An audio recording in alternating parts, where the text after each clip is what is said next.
아버지께서 내게 주시는 자는 다 내게로 올 것이요 내게 오는 자는 내가 결코 내쫓지 아니하리라. 아멘. 앉으시기 바랍니다. 기도하겠습니다.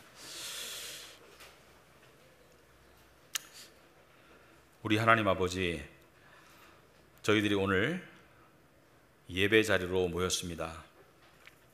한 공동체로 모였습니다.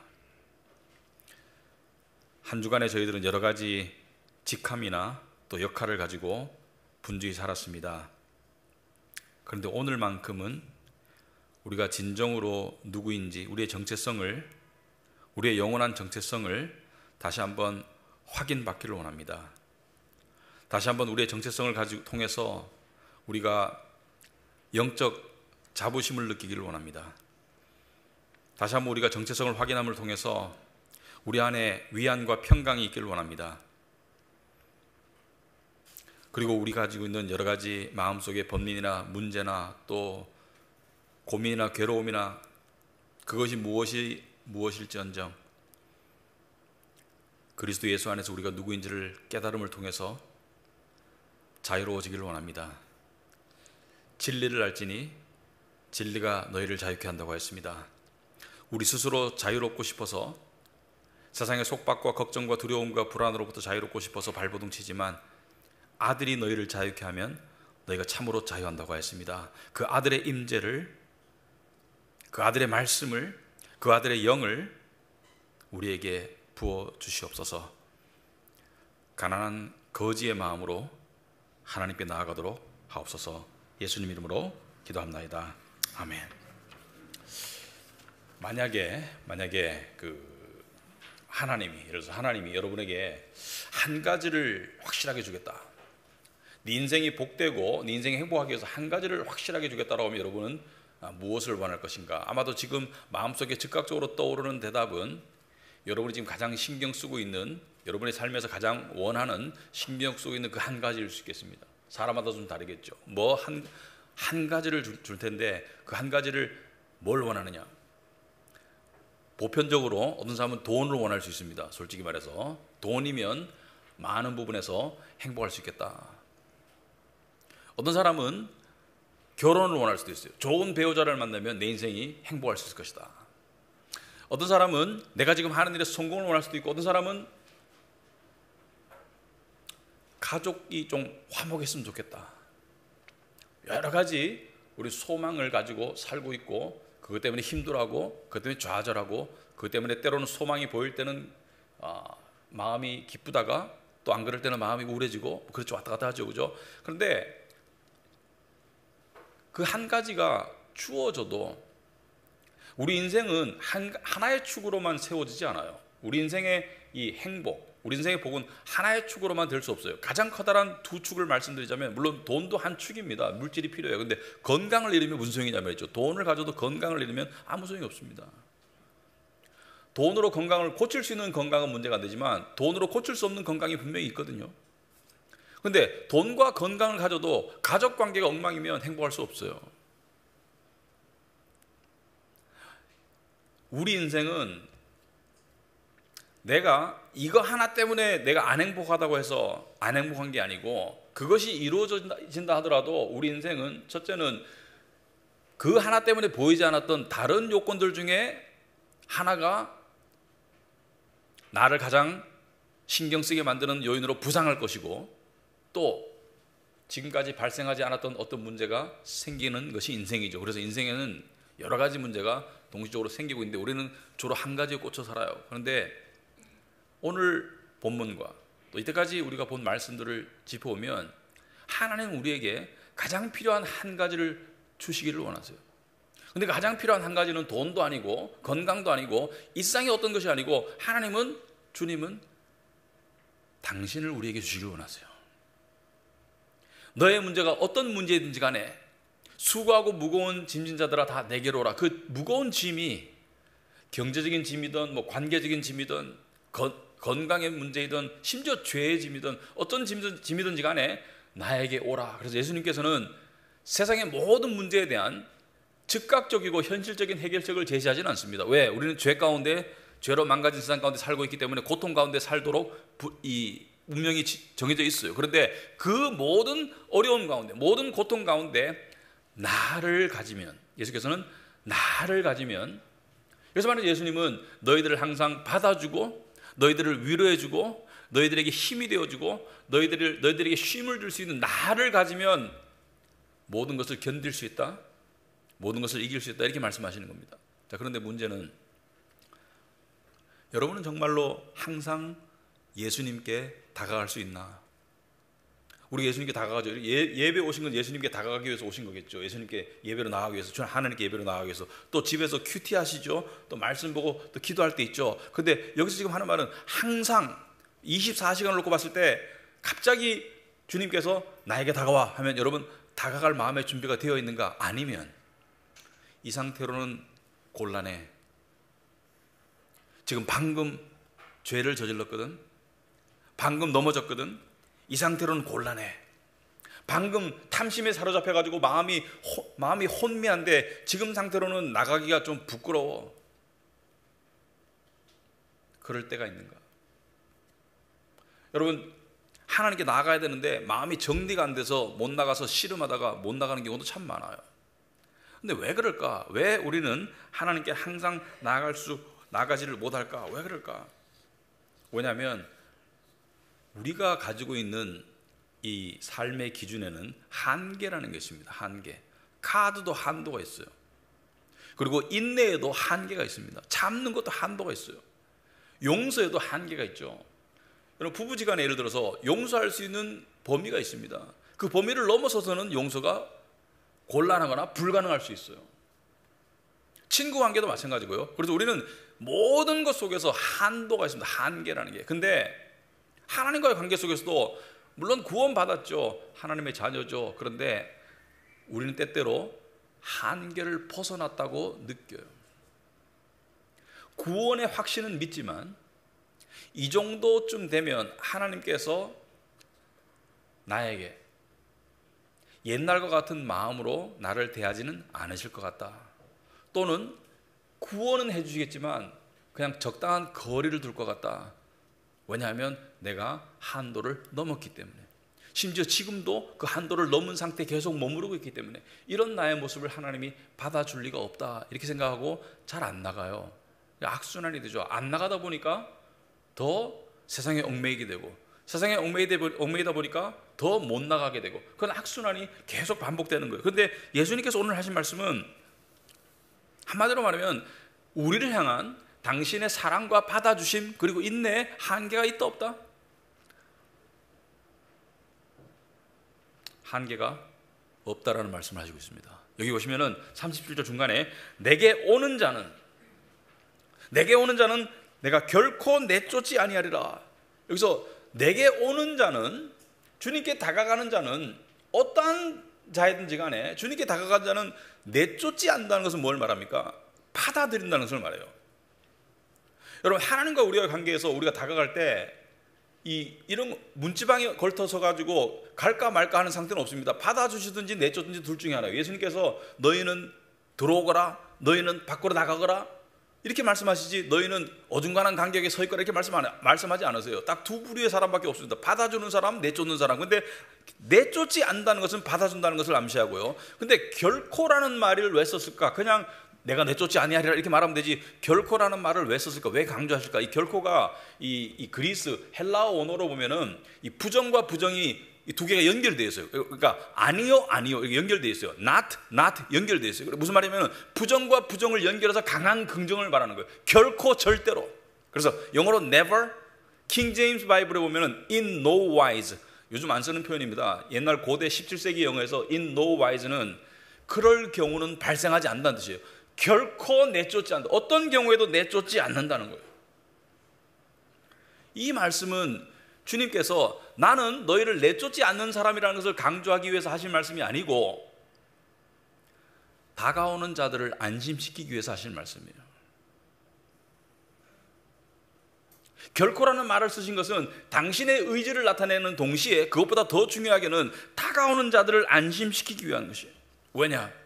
우리는 내쫓김 당할 것 같은, 또는 거부당할 것 같은, 그리고 어느 정도 선에서 더 이상 다가오지 못하도록 할 것 같은 그런 느낌을 가지고 있어요. 왜? 우리가 하나님께 다가가지 못할 많은 조건들을 가지고 있다는 것을 잘 알고 있어요. Gentle and Lowly, 겸손과 온유라는 그 책을 쓴 이 데인 오틀랜드라는 이 사람이 책에서 이렇게 말했습니다. 죄로 인해서 타락한 상태의 죄인들은 그 불안정함 때문에 주님이 자신을 내쫓을 이유들을 찾아내는 무한한 능력을 가지고 있습니다. 주님께 다가가면 어떤 죄도 떠오르고 또 어떤 잘못도 떠오르고, 그리고 지금도 그 육신의 죄가 계속되고 있는 것이 떠올라서 주님께서 나를 안 받아주실 것 같다, 거부하실 것 같다, 거리를 둘 것 같다, 그런 이유들을 생각하는 무한한 능력을 가지고 있다. 우리의 마음은 그리스도의 사랑을 의심하고 우리의 마음은 그리스도의 사랑을 의심하고 저항할 수 있는 많은 새로운 이유들을 만들어내는 공장과도 같습니다. 구체적인 죄나 실패와 같은 생각해낼 수 있는 이유들 말고도 막연하게 우리는 주님이 결국 우리를 향한 인내가 한계점에 도달할 것이고, 그래서 우리와 거리를 둘 수밖에 없을 것이라는 느낌을 떨쳐버리지 못합니다. 주님과 우리 사이에 거리가 존재할 거라는 느낌을 떨쳐버리지 못한다. 왜? 우리는 그러한 본성을 가지고 있어요. 주님이 우리를 받아주실 것이다, 완전히 받아주실 것이라는 것을 의심할 때가 참 많아요. 혼자 기도할 때, 말씀 보고 난 다음에 하나님께 기도로 나갈 때 속으로 그런 찝찝함, 이렇게 나아갈 수 있을까? 지금 이 상태에서 주님이 나를 받아줄 수 있을까? 방금 전까지만 해도 세상의 욕심에 사로잡혔던 이 내 마음이 주님께 다가갈 수 있을까? 그렇게 우리를 의심하고 우리 스스로가 우리를 주님께 나아가는 것을 차단할 때가 많아요. 근데 예수께서 오늘 본문에 뭐라 했습니까? 내게 나오는 자들을 내가 결코 내쫓지 아니할 것이다, 받아주신다는 것을 말하고 있습니다. 존 버년이라고 그 17세기 그 영국의 목회자이면서 작가죠. 이 존 버년의 가장 유명한 책은 여러분 잘 아시죠? The Pilgrim's Progress, 철로 역정이죠. 성경 다음으로 많이 읽힌 책이라고 합니다. 성경 다음으로 많이 읽힌 책이 역사 속에서 The Pilgrim's Progress, 철로 역정이래요. 우리 교회도 추천도서로 몇 년 전에 읽었습니다. 근데 존 버년이 철로 역정으로 알려져 있지만, 존 버년은 특징을 한 가지 말씀드리면, 존 버년은 다른 대부분의 청교도 시대 그 학자들 또는 목회자들, 존 오웬, 리차드 씹스, 이런 여러 가지 사람들은 다 교육 수준이 상당히 높아요. 그러니까 그 당시에 교육을 받았고, 그 받은 교육을 바탕으로 신학자가 되었고 목회 활동을 했고 저수를 했는데, 존 버년만큼은 아주 유일하게, 거의 유일하게 교육을 전혀 못 받았습니다. 박식하지도 않았고 이 학식이 많지도 않았고 가방끈이 굉장히 짧았어요. 그러니까 학교를 거의 요즘 말로 하면 고등학교, 대학교를 제대로 못 나왔어요. 근데 이 사람의 글을 보면 통찰력이 대단하죠. 하나님은 이러한 못 배운 자들도 들어쓰셔서 영적인 진리를 가르칠 수 있는 분이죠, 그죠? 근데 존 버년이 철로 역정으로 알려졌지만 사실 많은 사람들이 모르는 것 같아요. 존 버년은 철로 역정 말고도 약 50여 권의 책을 더 썼어요. 그래서 수많은 책들이 있고 지금도 그 볼륨 전집을 구할 수가 있습니다. 근데 그 당시에 청교도 학자들이, 청교도 저술가들의 특징이 있었다면 이런 게 특징이에요. 우리는 예를 들어서 오늘날 신학적인 책을 저술한다면 어떤 주제나 어떤 분량의 성경 말씀을 놓고, 예를 들어서 말라기서에 대해서 쓴다든지 요한계시록에 대해서 쓴다든지 쓰겠는데, 그 당시 청교도 사람들은 이런 특징이 있었습니다. 성경에서 한 구절을 가지고 한 권의 책을 쓸 수 있었어요.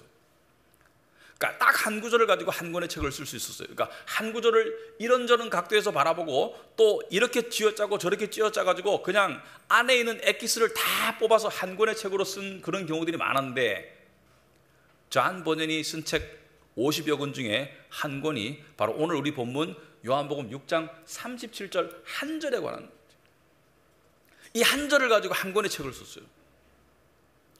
근데 이 한 권에 가지고 한 권의 책을 썼는데, 존 버년은 인간의 본성에 대한 깊은 통찰력을 가지고 있었기 때문에 어떻게 알았느냐? 자기를 알고 남을 알았기 때문에. 자기의 마음을 들여다볼 수 있고 남을 들여다볼 수 있었기 때문에 잔 번연은 특히 자기를 들여다봄을 통해서 인간 본성이 하나님에 대한 인간의 본성이 어떻게 작용하는지를 잘 알고 있었어요. 그래서 이 잔 번연이 요한복음 6장 37절을 가지고 책을 썼는데, 이 책 속에는 잔 번연이 인간이 하나님께 다가가는데 이 거부감을 느끼는, 또는 하나님께 다가가는데 저항감을 느끼는 다양한 이유들을 이렇게 기술하고 있습니다. 우리는 이렇게 말한다. 잔 번연의 말입니다. 하나님, 저는 아주 큰 죄인입니다. 그리스도께서 말씀하신다. 내가 너를 결코 내쫓지 아니하리라. 저는 오래된 죄인입니다. 해묵은 죄인이에요. 그리스도께서 말씀하시기를 내가 너를 내쫓지 아니하리라. 저는 마음이 딱딱한 죄인입니다. 강팍해요. 내가 너를 내쫓지 아니하리라. 저는 자주 넘어지는 죄인입니다. 같은 죄에 자주 넘어지고 있습니다. 주님, 내가 너를 결코 내쫓지 아니하리라. 저는 주님이 아니고 사탄을 섬겨왔습니다. 세상의 욕심을 계속 섬겨왔습니다. 주님께서 안다. 내가 너를 결코 내쫓지 아니하리라. 저는 주님의 빛과 긍휼을 거슬러 살아왔습니다. 하나님의 자녀로 살기보다는 빛과 긍휼을 거슬러 살아왔습니다. 내가 너를 결코 내쫓지 아니하리라. 저는 주님께 내세울 게 없습니다. 구원의 은혜를 베푸셨는데 제가 내세울 게 없습니다. 내가 너를 결코 내쫓지 아니하리라. 잔 번연은 어떠한 경우에도, 우리가 상상하고 가정할 수 있는 어떠한 상황 속에서도 주님의 약속인 내가 너를 결코 내쫓지 아니하리라는 범위를 벗어나는, 그 한계를 벗어나는 경우는 없다고 말합니다. 비록 우리가 주님, 저는 아주 다양하고 많은 방법으로 주님의 법을 어겼습니다. 예수께서는 내가 너를 내쫓지 아니하리라. 물론 주님은 다 아시겠죠. 하지만 제 마음 깊숙이에는 다른 사람에게는 늘 숨겨온 아주 심각한 죄의 모습이 있습니다. 물론 그것도 다 알고 있단다. 내가 너를 결코 내쫓지 아니하리라. 주님, 제가 지금 드리는 말씀은 제 과거의 모습이 아니고 현재도 그렇단 말입니다. 현재도 계속 그래요. 나도 알고 있단다. 내가 너를 결코 내쫓지 아니하리라. 그럼 좀 더 솔직히 말씀드릴게요, 주님. 솔직히 말씀드리자면 이러한 저의 모습을 바로 끊을 수 있을지 약속드릴 수 없습니다. 그래서 너는 나의 도움이 필요할 거다. 내가 너를 결코 내쫓지 아니하리라. 저의 짐은 보통 무거운 짐이 아닙니다. 저의 죄짐은 날마다 무거워지고 있습니다. 안단다. 내가 너의 짐을 대신 져주마. 이 부분이 어려워요. 주님, 이해를 못하시는 것 같군요. 저의 죄는 다른 사람을 향한 것도 있지만 대부분이 주님을 향한 것입니다. 주님을 향한 죄예요. 주님께서 말씀하십니다. 그렇다면 내 용서가 필요하겠구나. 내가 너를 결코 내쫓지 아니하리라. 저의 실체를 알게 된다면, 속속들이 알게 된다면 저에게 질리셔서 저를 절대로 원하지 않으실 것입니다. 나는 여전히 원한다. 내가 너를 결코 내쫓지 아니할 것이다. 나는 너에게 충분한 회개의 모습으로 다가오라는 것이 아니다. 나는 너에게 죄에 대한 충분한 뉘우침의 증거를 가지고 오라는 것도 아니다. 나는 너에게 부단한 노력을 하면서 오라는 것도 아니다. 그냥 내게 오거라. 이것이 주님의 음성입니다. 그냥 내게 오거라. 비록 말씀과 기도 가운데 소홀했더라도, 세상과 너무 친해서 주님을 멀리했더라도 내게 오거라. 내가 너를 결코 내쫓지 아니할 것이다. 여러분, 우리는 한 번 구원받은 것은 결코 잃을 수 없다는 구원의 확신을 믿습니다. 성도의 견인을 믿고요, 하나님의 택하심의 은혜를 믿습니다. 또 하나 믿어야 될 게 있습니다. 주님께서 한 번 우리에게 주신 마음은 절대로 거두어가시지 않는다는 것을 믿어야 할 것입니다. 여러분, 여기서 주님께서 내가 너를 결코 내쫓지 아니하리라. 이것은 약속입니다. 하지만 이 속에 들어있는 주님의 더 깊은 뜻은, 약속이면서 더 깊은 뜻은 주님의 갈망입니다. 우리가 어떠한 모습 가운데 있더라도 우리를 내쫓지 않겠다는 그 약속만을 말씀하시는 것이 아니고 주님께 다가오라는 거예요. 다가오라는 거예요. 여러분, 다가간다는 거, 특히 죄를 지었을 때 다가간다는 거 쉽지가 않습니다. 근데 주님께서 하시는 말씀은 내가 너를 내쫓지 아니하를 넘어서 네가 다가오기를 내가 기다리고 있다는 것이죠. 갈망하고 있다는 것이죠. 여러분, 이것을 알려주기 위해서 탕자의 비유가 있는 것이죠. 탕자의 비유에 보면 탕자는 죄를 지었어요.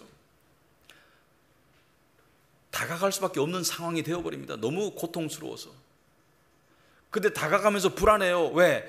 다가간다고 받아들여지는 것은 다가가는 사람에게 달려있는 것이 아니고 그 상대방에게 달려있는 것이죠. 내가 아무리 다가가려 하더라도 상대방이 안 받아주면 받아들여지지 않는 거예요. 그런데 탕자는 돌아가기로 결심합니다. 돌아가야 돼요. 안 돌아가면 죽어요. 근데 돌아가면서 무엇을 고민합니까? 아버지가 받아줄까 안 받아줄까?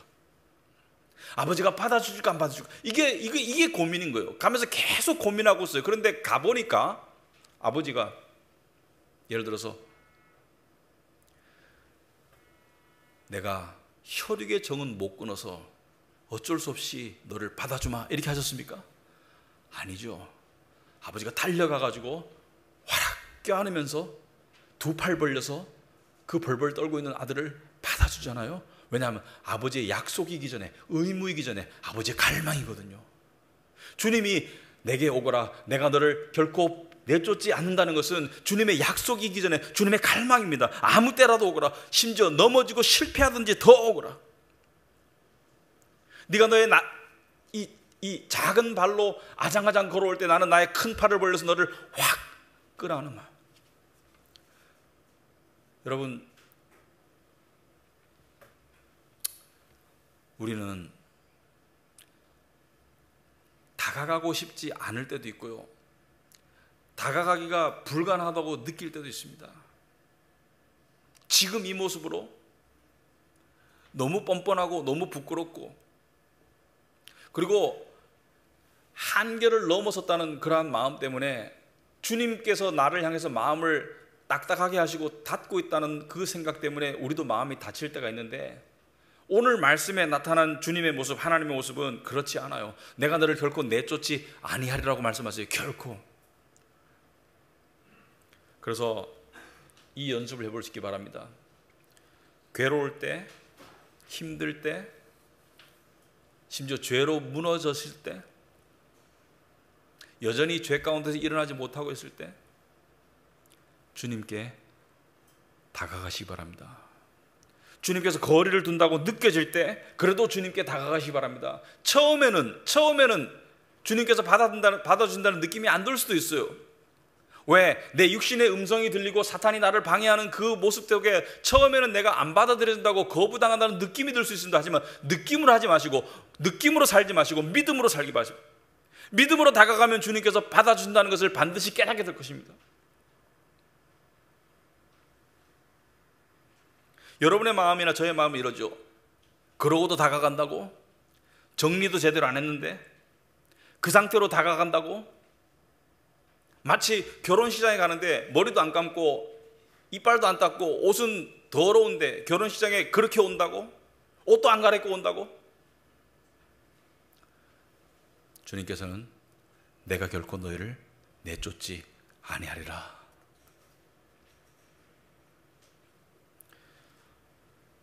여러분, 적용해 보겠습니다. 여러분, 십자가가 뭐예요? 하나님과의 우리의 관계는 우리가 먼저 다가간 게 아닙니다.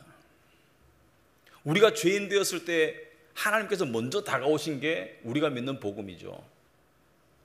근데 십자가는 뭐예요? 십자가는 거룩하신 하나님께서 우리 같은 죄인들에게 다가오신 게 십자가예요. 근데 이것을 설명할 수 있는 예화는 없습니다. 왜냐하면 이것은 있을 수 없는 일이거든요. 설명할 수 있는 예화가 없어요. 굳이 꾸며서 만들자면 이런 일은 발생할 수 없지만 이렇게 제가 설명을 해볼게요. 어느 나라에 왕자가 있어요. 잘생기고 돈 많고 권력이 있고 영광 가운데 있는 왕자가 있어요. 모든 권력을 가진 최고의 왕자가 있어요. 근데 신데렐라 이야기 보면은 신데렐라는 뭐 귀족도 아니고 뭐 가난하고 그러지만은 신데렐라는 이뻤죠. 신데렐라는 마음이 착했어요. 그래가지고 왕자가 이렇게 보고 반할 만한 조건을 한두 개는 갖췄어. 겉으로는 조건이 안 돼. 겉으로는 안 되지만 깊이 들여다보면은 왕자가 택할 수 있는 조건을 한두 개 갖췄어. 그런데 이 왕자는 그 나라에서 가장 가난하고 그리고 성격도 괴팍하고 심지어 못생겼어요. 거짓말도 잘하고 화도 잘 내고 그런 여자에게 다가가가지고 나와 결혼해 줄래? 이게 말이 됩니까 이게? 잘생기고 모든 부와 권력과 영광을 다 가진 왕자가 이런 일은 이 세상에 있을 수 없습니다. 아니 부자가 가난한 집 사람과 결혼하는 게 있을 수 있어요. 근데 그 뭔가 끌리는 게 있어야 되겠죠. 뭔가 뭐 이쁘다든지 뭐 성격이 좋다든지 뭔가 뭐 재주가 있다든지. 근데 이 여자는 성격도 괴팍하고 거짓말도 자주 하고 화도 잘 내고 입에서 냄새도 나고 심지어 못생겼어. 그런데 와가지고 나와 결혼해 줄래? 이게 우리가 믿는 복음이에요. 이해가 안 되잖아요. 근데 결혼하고 난 다음에 이런 생각이 들겠죠. 나 거울을 볼 때마다 이 생각이 들 것 같아요. 자기 자신을 볼 때마다 안 원할 거야. 나를 결혼은 했지만 안 원할 거야. 근데 왕자는 뭐예요? 오늘 밤에도 내게 오거라. 이게 복음이에요. 오늘 밤에도 내게 오거라. 응? 아니 그리고 또 막 거울을 또 봐. 그리고 자기의 언행을 봐. 왕자가 안 원할 것 같아. 내가 왕자면 벌써 내쫓았을 것 같아. 왕자는 뭐예요? 내가 결코 너를 내쫓지 아니할 것이다. 이런 일은 세상에서 없습니다. 이게 복음이에요. 그러니까 믿기가 어려운 거예요. 믿기가 어려워요. 근데 어떻게 해야 돼요? 믿어야 돼요. 말씀을 적용해야 돼요. 그래서 저는 제가 이 말씀을 처음 깨달은 건 아니겠죠. 저는 제 마음 상태가 하나님께 연락되지 않을 만한 상태에 되었을지라도 정신이 번쩍 들면 주님께 바로 갑니다. 바로 가요. 제 마음속에 갈 수 있을까? 갈 자격이 될까? 다 뿌리치고 바로 가요. 하나님, 기도로 바로 갑니다. 왜? 그게 살 길이에요. 저는 그것을 하나님이 원하시고 기뻐한다고 생각합니다. 근데 우리에겐 소망이 있죠. 우리의 육신은 하나님께 합당하지 않아요. 우리의 육신의 이 욕망은 하나님께 합당하지 않아요. 우리에게 필요한 건 전신성형이에요. 전신성형. 완전히 탈바꿈하는 그게 부활입니다. 우리는 우리 신랑 되시는 예수께 합당한 모습을 반드시 갖출 거예요. 언젠가. 이게 부활입니다. 근데 그러면 나의 다가갈 수 없는 모습에도 불구하고 다가오라는 주님의 약속과 사랑을 믿고 그분의 갈망을 믿고 내가 다가가면 어떤 게 생길까? 삶의 변화가 나타나죠. 어떤 변화가 나타나요? 믿음이 자라고, 그리고 또 어떤 변화가 나타나요? 마음에 평강이 주어집니다. 왜? 내가 너를 쉬게 할 것이다. 주님께서 우리를 쉬게 하실 것이니까. 혼자 끙끙하는 것보다 평강이 주어지겠죠. 또 어떤 변화가 나타날까요? 영적인 자부심이 생깁니다. 영적인 자만심이 아니고요, 영적인 자부심이 생깁니다. 세상을 이길 수 있는 영적인 자부심이 생겨요. 세상 모든 사람이 나를 손가락질하고 나를 거부할지라도 내 겉모습 가지고도 나를 거부하는 사람이 많은데 내 속속들이 알면 나를 받아줄 사람이 아무도 없을지라도 나의 모든 속속들을 다 아시면서 나를 늘 받아주시는 하나님 때문에 영적인 자부심이 생기죠. 그 사랑에 힘입어서 영적인 자부심이 생기죠. 그래서 어떤 분은 이것을 좀 좋은 의미에서 crazy love다. 이해할 수 없고 분석할 수 없지만 우리 인간의 인식을 넘어서는 정말 이것은 영광스럽게 미친 사랑이다. 제가 이때까지 들은 예화 중에 이것을 가장 잘 설명하는 예화가 이거더라고요. 오래전에 미국에 한 마을에, 작은 마을에 어떤 아이가, 여자아이가 태어났어요. 여자아이가 태어났는데 이 이름이 세라예요. 세라라는 여자아이가 태어났는데 언청이로 태어났어요. 요즘 같으면은 수술할 수 있겠죠. 근데 언청이로 태어나가지고 남들이 봤을 때 이 표가 확 나. 근데 얘가 이 얼마 지나지 않아가지고 이게 인식하기 시작하면서부터 자기가 뭔가 이상하다는 것을 알게 돼요. 사람들이 자기를 보고 수군거리고, 그리고 이렇게 쯔쯔쯔하고 불쌍히 여기고, 또 어떤 경우에는 이렇게 인상을 찌푸리고, 자기가 뭔가 남들에게 받아들여질 수 없는, 남들에게 인정받거나 칭찬받을 만한 조건이 없다는 그런 존재라는 것을 알게 돼요. 그래서 밖에 안 나갑니다. 밖에 잘 안 나가요. 왜? 밖에 나가면 사람이 자꾸 쳐다보니까. 근데 어느 날 학교 갈 때가 되었어요. 학교 갈 때가 되는데 너무 두려워요. 학교 가는 것이. 왜? 아이들이 나를 보고 뭐라 할까? 안 나달까? 가니까 아이들이 다 쳐다봐. 그리고 물어봐요. 놀리기도 하고 물어봐요. 너 왜 그래? 너 왜 이렇게 생겼어? 그래서 아이가 말을 합니다. 나무에서 떨어졌어. 그렇게 태어났다고 말하기는 너무 창피해서 나무에서 떨어졌어라고 이야기를 해요.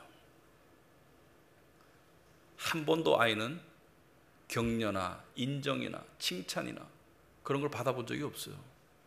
근데 어느 날 이 학교에서 아이들 청력 검사를 해요. 근데 요즘 같으면은 이렇게 뭐 귀에다 이 헤드셋 대고 청력 검사 하겠지만, 그때는 옛날이었기 때문에 청력 검사를 어떻게 했냐면은 반 아이들이 다 교실 밖에 나가 있는 상태에서 하나씩 아이가 들어와요. 그럼 선생님이 책상에 앉아가지고 약간 칸막이를 쳐놓고 아이를 저쪽에 서게 한 다음에 선생님이 나지막한 소리로 선생님이 뭐라고 이야기를 해요. 이 여자 선생님이었는데, 그럼 아이가 알아들으면 청력이 정상인 거고 못 알아들으면 청력에 이상이 있는 거예요. 그래서 아이들이 다 밖에 나가 있어요. 그리고 한 아이가 들어갔어요. 그리고 좀 더 나왔어. 그러니까 아이들이 궁금하죠. 선생님이 뭐라고 하든. 근데 선생님이 이 아이에게는 너의 푸른 눈이 아름답구나 이렇게 얘기했답니다. 너의 푸른 눈이 아름답구나. 그 다음 아이가 들어갔다 나왔어요. 선생님이 뭐라고 하든 아이들이 궁금하죠. 너에겐 뭐라고 말하든 너는 목소리가 정말 타고났구나. 앞으로 좋은 음악가가 될 수 있겠구나. 이 선생님은 믿는 분이어서 여선생님이었는데 아이들에게 긍정적인 말로 아이들을 사랑해주고 이런 선생님인데, 근데 이 언청이 세라는 생각해봤을 때 내가 들어갔을 때 뭐라고 말할까? 공부를 잘하는 것도 아니고 무슨 뚜렷한 활동을 하는 것도 아니고 맨날 말없이 그냥 왔다 갔다 하는 나를 향해서는 뭐라고 말할까? 나보고 아름답다고 하진 않을 것 같은데 그거 거짓말이잖아요. 나를 향해서는 뭐라고 말할까? 세라의 차례가 되었습니다. 두근거리는 마음으로 들어가서 선생님 반대편에, 칸막이가 쳐있는 반대편에 섰어요. 근데 그때 선생님이 하신, 그때 세라가 들은 말이 세라의 인생을 송두리째 바꿨습니다. 선생님이 세라에게 이렇게 말했습니다. 세라야, 나는 네가 내 딸이었으면 좋겠다. 믿을 수가 없었어요. 나는 네가 내 딸이었으면 좋겠다. 그래서 세라는 그 말을 듣고 인생이 송두리째 바뀌었어요. 이때까지 가지고 있던 그 마음의 그 깊은 상처가 녹아내리면서 소망이 생겼습니다. 그래서 열심히 공부해가지고 훌륭한 선생님이 되었대요. 여러분, 십자가의 복음이 이와 비슷하지 않습니까? 우리가 언청이에요. 그보다 더한 모습을 가지고 있어요. 우리는 하나님께 받아들여질 어떤 모습도 가지고 있지 않은데 하나님께서 뭐라 그러세요? 예수님을 통해서 이 선생님은 그냥 나는 네가 내 딸이었으면 좋겠다라고 말했지만 하나님은 나는 네가 내 자녀였으면 좋겠다고 하시지 않으셨어요. 내가 너를 내 자녀로 만들겠다고 하셨어요. 어떻게?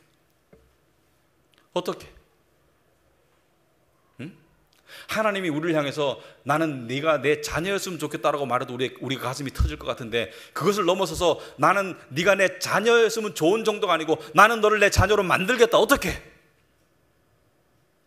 바로 하나밖에 없는 자기의 아들을 십자가에 죽음으로 내어주심으로 우리를, 자녀들 자격이 없는 우리를 하나님의 자녀로 만드셨죠. 우리의 죄를 용서하시기 위해서 당신의 아들을 십자가에 못 박으시고, 그리고 우리를 깨끗게 하셔서 당신의 거룩한 자녀로 삼으셨죠. 이것이 복음입니다. 그리고 하나님이 뭐라 그래요? 거기서 끝이 아니에요. 거기서 끝이 아니에요. 하나님께서 내가 너를 원한다. 나에게 오거라.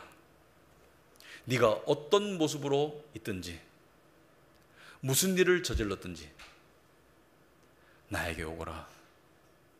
이것이 복음입니다. 이것이 우리의 살 길이에요. 우리는 죄를 이길 수 없습니다.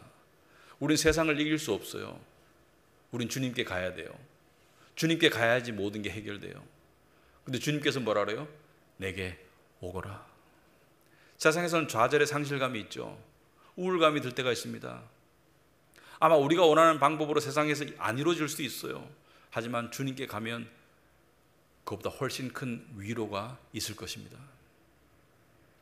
우리의 상한 가슴을 주님께서 쓰다듬어주는 그 위로가 있을 것입니다. 여러분 기억하시기 바랍니다. 믿음은 때로는 뻔뻔해 보이는 거예요. 자격 없는 우리가 언제든지 하나님께 갈 수 있는 것이 믿음이에요. 왜? 첫째는 그분이 우리 아버지고, 둘째는 그분이 우리를 원하시기 때문에. 우리를 원하세요. 수시로 그분께 나아가는 우리의 삶이 되길 바랍니다. 기도하겠습니다. 아버지 하나님, 참으로 감사합니다. 우리의 부족하고 못난 모습을 잘 알고 있습니다. 하지만 하나님께서 우리를 원하신다고 하십니다. 우리를 자녀 삼으셨습니다. 그리고 우리의 삶이, 세상에서 삶이 힘들다는 것도 잘 이해하시고 계십니다. 우리에게 가장 필요한 것은 바로 주님입니다.